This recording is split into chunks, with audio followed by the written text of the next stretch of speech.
Magandang araw muli sa inyo mga kapolitika at maraming salamat sa pagtunghay at pagnunood, pagsuporta dito sa ating YouTube channel. Kung kayo ay bago pa lang ay huwag kalimutang mag-like at mag-subscribe muna kayo para updated kayo sa issue ng bansa at issue ng lipunan. So kung inyo nakita dito sa ating sa pamagat ng ating video mga kapolitika ay nag-iba na daw yung ugali ni Diwata. So napakarami na pong mga video reaction yung ating ginawa at kahit nag-trending itong si Diwata dati is hindi ko pinapansin at hindi pa natin ito so far na gagawa ng reaction video at opinion. At bakit nakatawag ng pansin sa akin na gawan ng reaksyon itong si Diwata ngayon kasi habang nagbabrowse ako nung mga nakarang araw is kaliwat kanan na yung mga paninira sa kanya kasi noong una is alam ko talaga na itong si Diwata, yung mga tao, kung sino man yung mga taong nagpaangat sa kanya is sila din yung mga taong hihila sa kanya pababa. Okay, so sino nga ba itong si Diwata? Siguro wala naman sa atin ang hindi nakakilala dito kay Diwata. Itong si Diwata is siya yung Paris vendor doon sa Pasay na kung saan is nag-viral. Merong pumunta doon na na isang vlogger na kung saan is madaling araw na pinipilahan yung yung kanyang panindang pares. So siguro na curious yung mga tao bakit hanggang madaling araw is pinipila at meron pang nung time na kung saan is merong nainggit sa kanya at pinag-initan at gustong ipasara at paalisin doon sa kanyang pwesto. At nakita rin pala natin mga kapolitika na kung saan itong si Diwata is meron ng ibang mga branches sa iba't ibang lugar dito sa Metro Manila. Meron ako nakita na meron na siyang branch ata dito sa sa Quezon City, dito sa amin.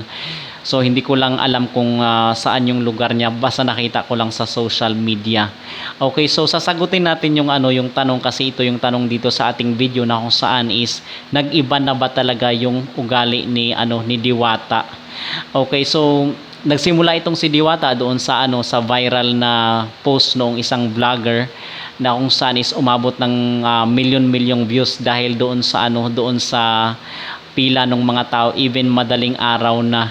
At nakilala itong kanyang Paris overload na may only rice. So patok na patok talaga sa masa at sobrang dami na rin ng ng mga vloggers, even nga yung mga malaking vloggers katulad nila Ivana Alawi, itong sila Rosmar na nagbigay sa kanya nung regalo, binigyan ata siya ng ng cash at bahay ata yun. So at even itong si Vice Ganda, di ba, na nakuha niya rin yung attention ni Vice Ganda at even itong sila Corina Sanchez at napaano rin siya na feature din siya doon, nakasali siya doon sa doon sa Batang Quiapo na eksena. So talagang instant celebrity na itong si Diwata. Okay, even though hindi naman talaga siya artista pero sa kabila nung mga kasikatang natatamo ni ni Diwata is marami rin sa kanyang humihila pababa. At even nga itong si Vice Ganda, ang sinabi ni Vice Ganda is nag-iba na daw talaga itong ugali ni ni Diwata. Pero nung una is puring-puri itong si Vice Ganda sa kanya. Okay. So, ano ang masasabi natin dito at ano ang ating opinion dito mga kapolitika at ang rason din kung bakit gusto kong gawan ito ng ng reaction video at opinion kasi parang halos lahat na ngayon walang araw na hindi pinag-uusapan itong si Diwata sa social media, sa Facebook, sa YouTube at sobrang dami na po ng mga vlogger na kumita dito sa kanya.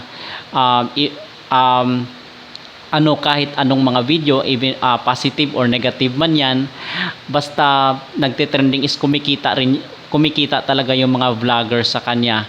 Okay, but on the other hand, sa kabila ng mga ginagawang content sa kanya, unang-una ang masasabi natin dito sa mga nagsasabi kay Diwata na lumaki na daw yung ulo niya at may mga nagsasabi na kung saan is humihingi na daw ito ng pera or kinakailangan may something kaya na ibibigay sa kanya para mapansin kanya at i-entertain kanya doon sa kanyang pwesto. So ang masasabi lang natin dito is unang-una itong si Diwata hindi naman robot yan na kung i-turn on mo is gagalaw or kikilos. So hindi pa ang point is napapagod rin itong taong ito kasi one time nga merong vlogger doon na pumunta ata yun at nagpa-greet sa kanyang birthday kasi birthday niya daw at ang sabi doon ni Diwata, lilipas din yan kuya. So na parang napasama itong si Diwata. Hindi naman pinakita nung lalaki na na-offend siya doon sa kasi nag-smile lang ata siya.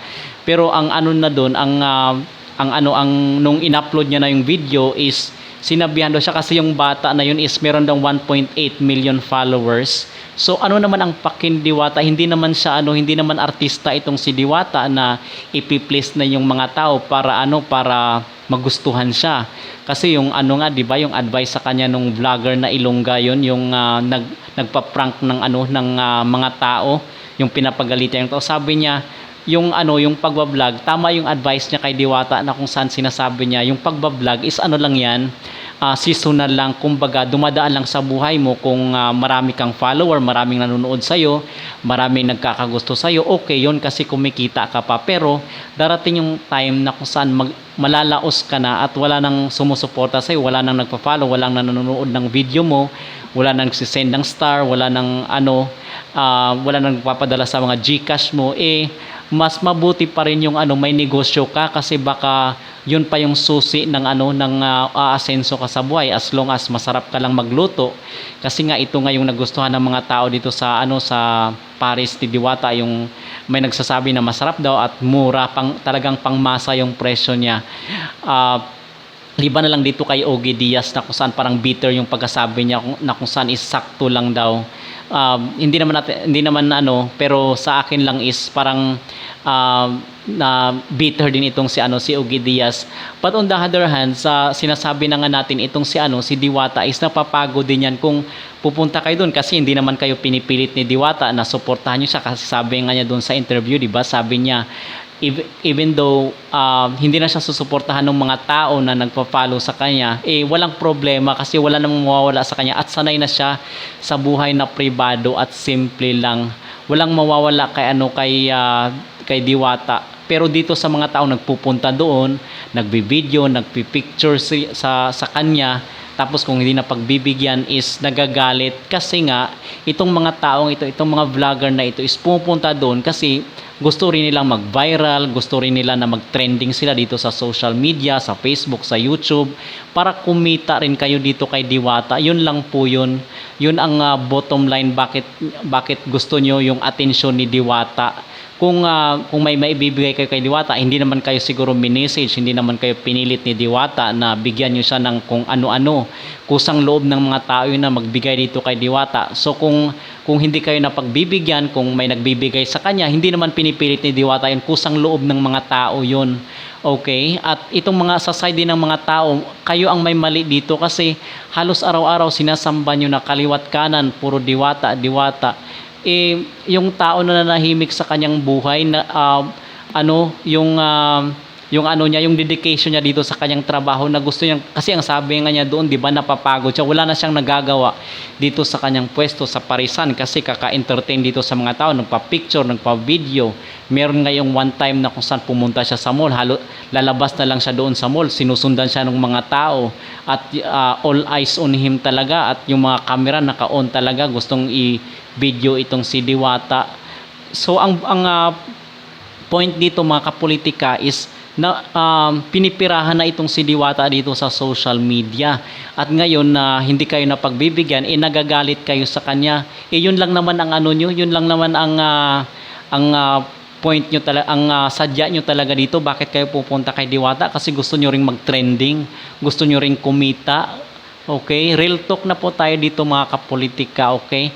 At ang reason bakit ginawan ko ito ng video, kasi sa sinasabi ko nga dati hindi ko ito pinapansin, pero ngayon is nakapukaw sa akin ng atensyon kasi itong si Diwata is kung sa boxing pub, talagang bugbog na siya dito sa mga paninira ng mga iba't ibang vlogger, itong mga taong hindi na pagbibigyan dito pa picture.